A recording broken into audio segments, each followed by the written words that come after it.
Paris ഒളിമ്പിക്സിലെ quarter final മത്സരത്തിൽ ഏകപക്ഷീയമായ ഒരു ഗോളിന് അർജന്റീനയെ ഫ്രാൻസ് തോൽപ്പിച്ചു.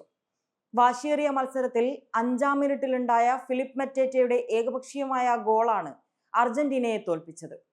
കളിക്ക് മുന്നേ തന്നെ ഫ്രാൻസ് അർജന്റീന മത്സരം ലോക ശ്രദ്ധ പിടിച്ചുപറ്റിയിരുന്നു.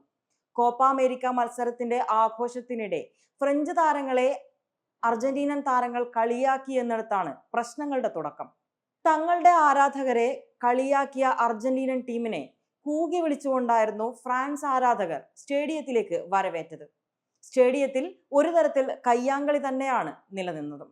മത്സരത്തിലുടനീളം കയ്യാങ്കളി നിലനിന്നിരുന്നു.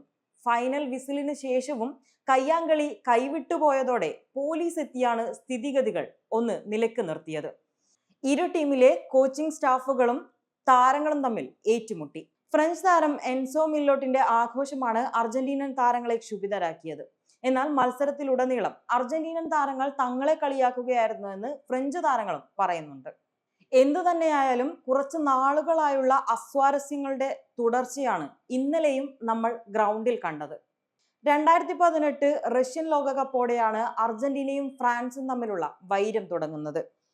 ഒളിമ്പിക്സിൽ അർജന്റീന തോൽവി നേരിട്ടതോടുകൂടി ഫ്രാൻസും അർജന്റീനയും തമ്മിലുള്ള അടുത്ത കളി കാണാൻ വേണ്ടി കാത്തിരിക്കുകയാണ് ആരാധകർ. News desk whistle.